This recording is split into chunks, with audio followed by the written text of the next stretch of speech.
So ngayong araw magpapaayos tayo ng brake system pa rin sa roadside detailing kay Boss Kik. Yan. Welcome to King Tech. So lalagay natin is yung 220mm disc na. Mas malaki doon sa stock, and then yung hose papalitan na rin natin ng braided. Tsaka yung bracket na pang stock lang kasi stock caliper pa din yung gagamitin ko. So ito yung mga gagamitin natin. Apat na disc bolt, ito. Tapos dalawang caliper bolt. Tapos itong mismong switch na big disc 220mm floating disc. Tapos itong hose, braided hose, mga 90-degree brake line kits. Yan, yung gagamitin natin. Tapos itong aluminum caliper, bracket pala or caliper. Stock lang kasi wala pa ako ng 2-pot caliper. Tsaka sayang, matibay naman yung stock caliper.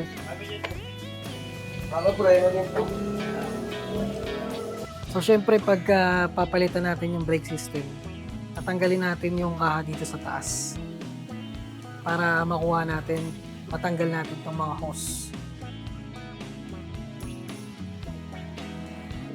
So ang proseso sa tanggalin mo muna yung hose dito sa may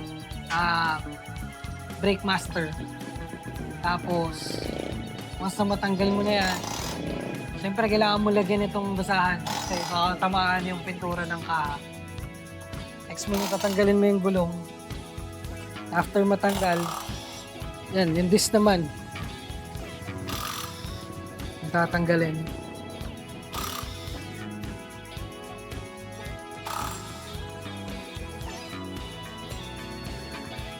So, nasa proseso na tayo na pagkabit ng disc.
So, yan na, nakabit na tong disc. Hindi mo na tinodo kasi ang ayusin naman next is yung bracket muna. So, nasa process na tayo ng pagkabit ng bracket. Ito yung bracket pagka stock yung caliper na gagamitin mo. Kasi matibay naman to matibay tong stock caliper.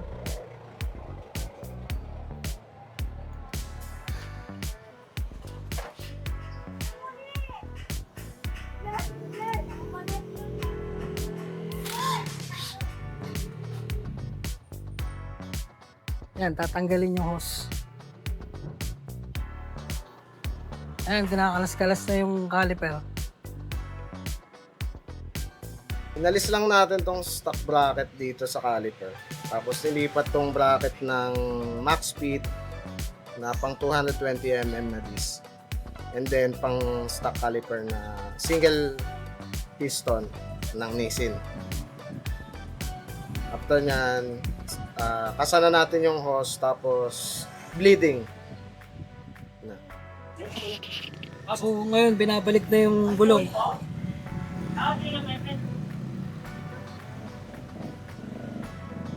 Binabalik na yung gulong na may disc.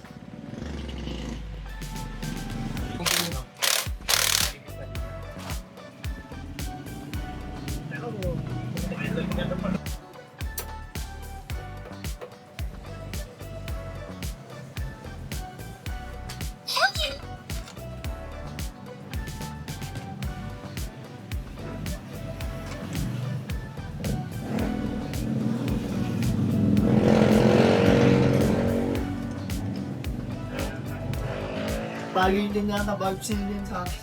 Bakit nag-usok? Pag ano, pag nakasigunda. Tapos hindi.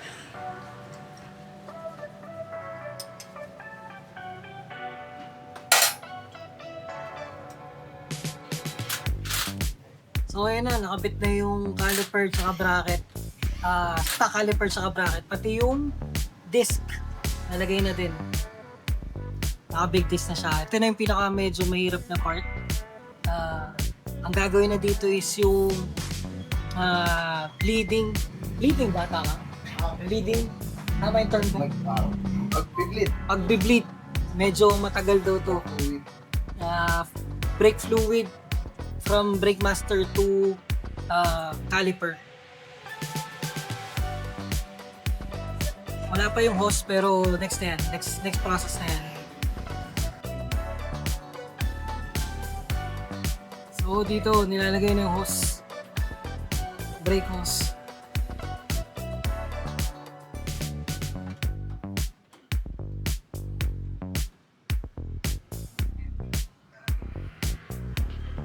So dito na tayo. Andito na sa ano.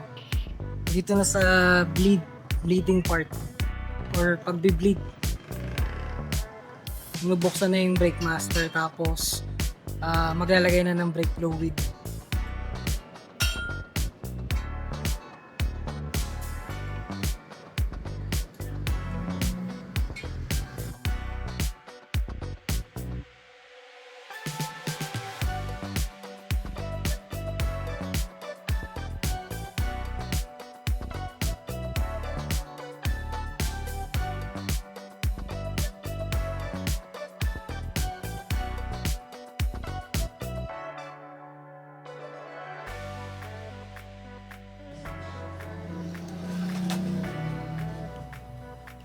So ayan, okay na daw yung pag-bleed. Makagat na yung brake, yung sa front brake.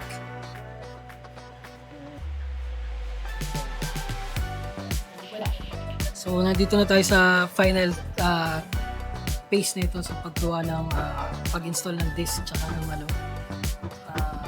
hose. Yung pag-ayos na lang ng mga pagdadaanan ng hose.